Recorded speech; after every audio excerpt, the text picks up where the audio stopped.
Hello students, welcome to our channel.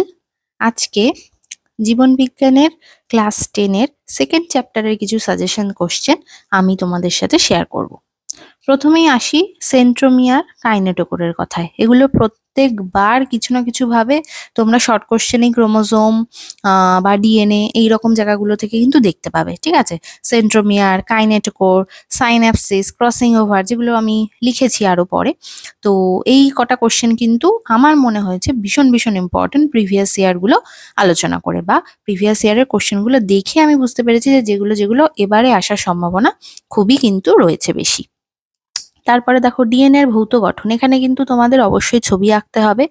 এটা ওই 3+2 যেটা 5 মার্কসের তোমাদের কোশ্চেন থাকে, সেইটার মধ্যে 3 এর জন্য কিন্তু 3 মার্কসের জন্য কিন্তু তোমরা এটাকে দেখতে পারো। ডিএনএ এর ভৌত গঠনে কিন্তু কার সাথে কে বন্ড করে সেগুলো কিন্তু ছবির মাধ্যমেও দেখাতে হবে, তো এটা 3 মার্কসের জন্য পড়বে অবশ্যই। ডিএনএ আরএনএ এর পার্থক্য খুবই সোজা একটা কোশ্চেন, কিন্তু এবারের জন্য ভীষণ ইম্পর্টেন্ট আছে। পরের কোশ্চেনটা ভীষণ ভীষণ ইম্পর্টেন্ট, তার মধ্যে একটা, সেটা হচ্ছে মিওসিসের তাৎপর্য।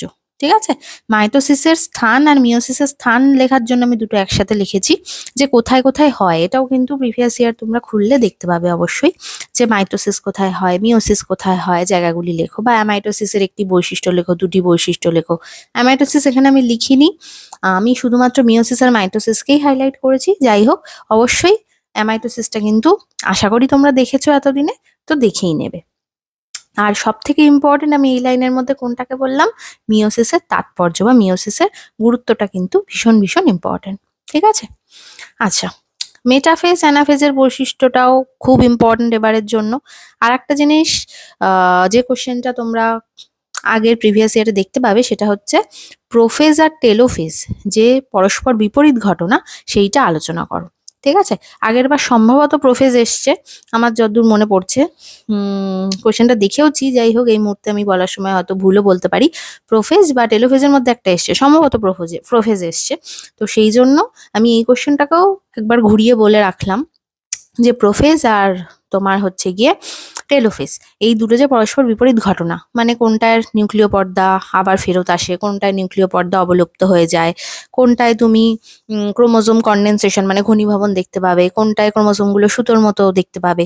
তো এইগুলো দিয়ে কিন্তু পার্থক্যটা লিখতে হবে। ঠিক আছে, অবশ্যই তোমাদের যদি কোনো অসুবিধা থাকে, কোনো কোশ্চেন আমি যেগুলো বলছি তার অ্যান্সার সংক্রান্ত কোনো যদি অসুবিধা থাকে, অবশ্যই আমাকে কমেন্ট সেকশনে জানাবে, আমি সেটার কিন্তু অ্যান্সার তোমাদের প্রোভাইড করে দেবো। আচ্ছা, আর একটা কোশ্চেন, ক্রোমোজোমের রাসায়নিক উপাদানগুলি সারণীর সাহায্যে লেখো। এটা তো তোমরা জানোই, ভীষণ ইম্পর্টেন্ট, বিগত বছরে এসছে পরীক্ষায় বিভিন্নভাবে। এটার কিন্তু তোমার উপাদানগুলো জিজ্ঞেস করতে পারে, এটা আমি বড় কোশ্চেনের জন্য বলছি, অথবা কোনো একটা অ্যামাইনো অ্যাসিড, সেটা ক্ষারীয় কি আম্লিক, এগুলো কিন্তু ডিএনএ বা ক্রোমোজোমের ক্ষেত্রে কিন্তু বেসিক্যালি জিজ্ঞেস করে। ডিএনএ এর ক্ষেত্রে আমরা হিস্টোন প্রোটিনকেই ধরে থাকি, ডিএনএ বা ক্রোমোজোমের ক্ষেত্রে।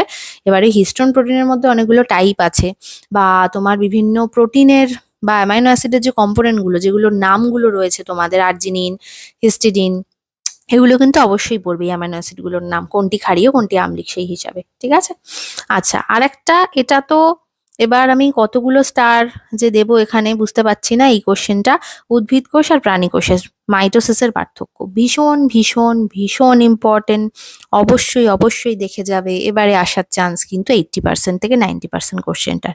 ঠিক আছে, দেখো, যেটা সাজেশন হয় সেটা আমি মোটামুটি দেওয়ার চেষ্টা করেছি।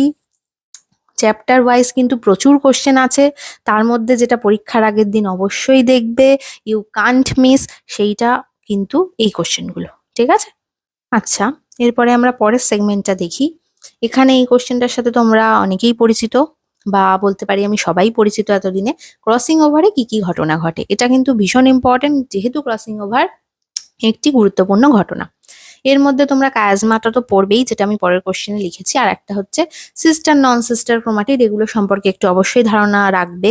ক্রসিং ওভারের সংজ্ঞাটা তো বললামই, আর হচ্ছে সাইন্যাপসিস কাকে বলে। ঠিক আছে, তো এখানে আমি শুধু কায়াজমাটা লিখেছি, সাইন্যাপসিসটাও কিন্তু তার সাথে দেখে যাও, বা ঘটনাটা পুরোটাই কিন্তু 2 মার্কসের জন্য আসে।